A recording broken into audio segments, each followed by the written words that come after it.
My bratty elder sister showed up at my house and begged me to let her stay, because her abusive husband kicked her out, but I found out that it was she who was abusive and guilty.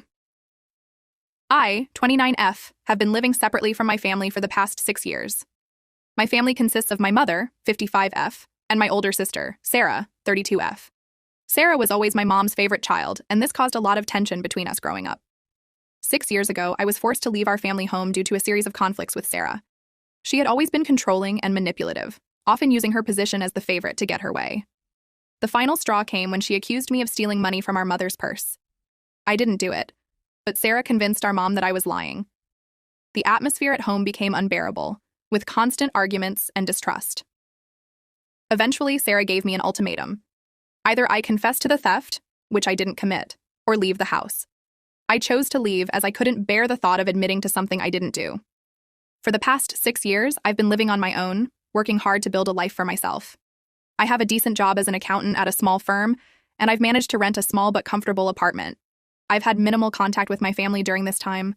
My mom occasionally calls to check in, but our conversations are usually short and superficial. I haven't spoken to Sarah at all since I left. Last week, on a rainy Tuesday evening, I heard a knock on my door. When I opened it, I was shocked to see Sarah standing there, soaking wet and crying. It had been so long since I'd seen her that for a moment, I didn't even recognize her. She looked different, thinner, with dark circles under her eyes and a haunted look on her face. "Can I come in?" she asked, her voice barely above a whisper. I hesitated. The last time I'd seen Sarah, she had been yelling at me to get out of our family home. Now here she was, asking to come into mine. It felt surreal. After a moment, I stepped aside and let her in. Sarah stumbled into my apartment, leaving wet footprints on the floor. She collapsed onto my couch, still crying. I stood there awkwardly, not sure what to do. Part of me wanted to comfort her, but another part was still angry about the past. "What's going on, Sarah?" I finally asked. Between sobs, Sarah managed to explain that her husband had kicked her out. I was surprised to hear this. I knew she had gotten married about 3 years ago, but I hadn't been invited to the wedding and didn't know much about her husband. He's been abusive," Sarah choked out. "It's been getting worse and worse. Tonight he just lost it. He threw me out and said if I came back, he'd kill me." I felt a mix of emotions hearing this. On one hand, I was horrified that Sarah had been going through this. No one deserves to be in an abusive relationship. On the other hand, I couldn't help but feel a twinge of anger. Where was this vulnerability and honesty 6 years ago when she was accusing me of theft? "Why didn't you go to Mom's house?" I asked. Our mother's place was closer to where Sarah lived with her husband, and I knew Mom would welcome Sarah with open arms. Sarah looked up at me, her eyes red and puffy.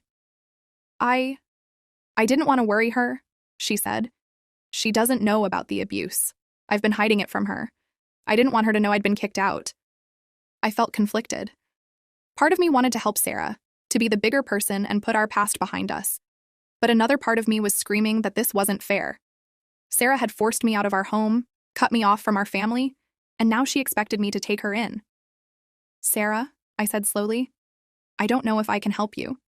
We haven't spoken in 6 years. You forced me to leave home, and now you show up here expecting what, exactly?" Sarah's face crumpled. "I know," she whispered. "I know I have no right to ask for your help, but I didn't know where else to go. I'm scared and I'm alone and I'm sorry. For everything." I stood there, torn between my anger at the past and my concern for Sarah's current situation. I didn't know what to do. After much internal debate, I reluctantly agreed to let Sarah stay with me for a few days. She said she needed time to sort things out with a lawyer regarding her situation. I made it clear that this was temporary and that I wasn't getting involved in her personal matters. I continued with my normal routine, going to work and maintaining my own life. For 4 days, Sarah stayed in my spare room. We didn't talk much beyond necessary interactions. I could tell she wanted to discuss things more, but I kept my distance. The wounds from our past were still raw, and I wasn't ready to open up. On the 4th day after work, I was walking to my car in the office parking lot when a man approached me. He introduced himself as John, Sarah's husband.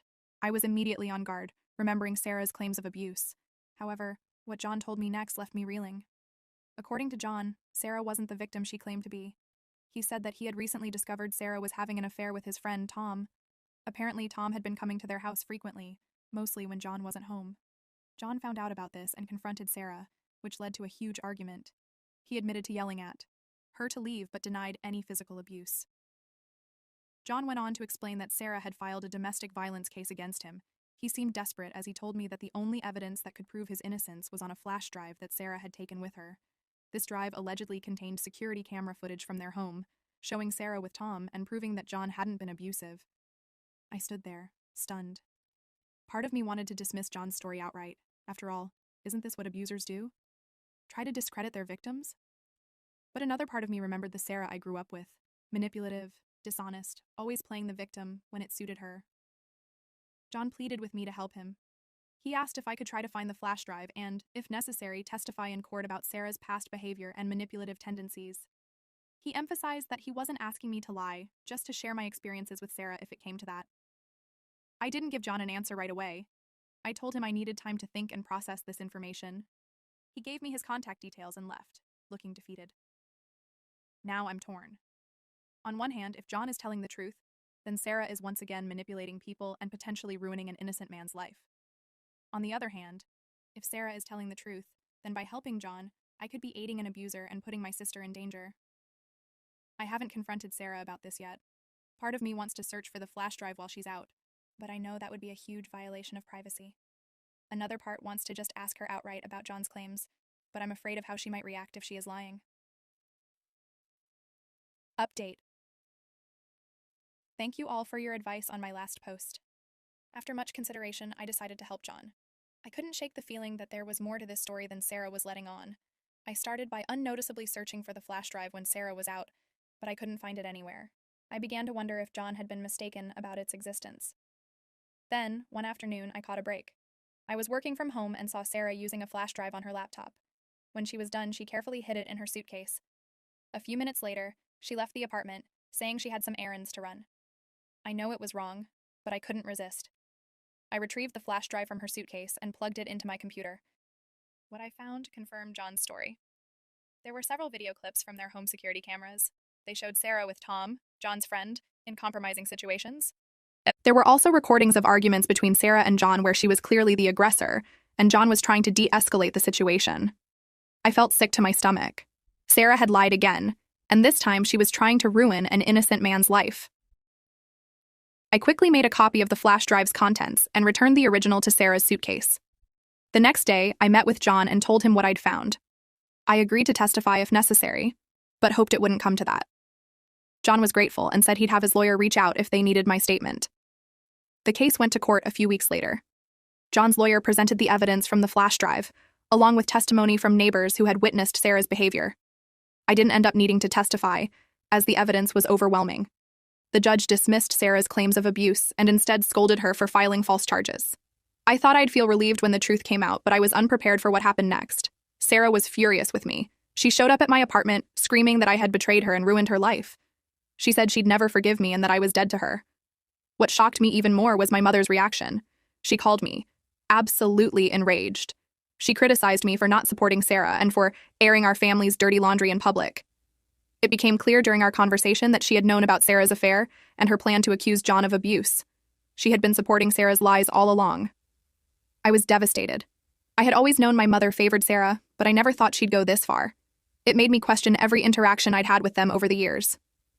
In the aftermath, I've cut ties with both Sarah and my mother. It's been painful, but I know it's for the best. I can't have people in my life who would lie so easily and try to destroy someone else's life to cover up their own mistakes. John reached out to thank me again. He's doing okay, all things considered. He's filed for divorce and is working on rebuilding his life. As for me, I'm trying to process everything that's happened. I know I did the right thing by exposing the truth, but it's come at a great personal cost.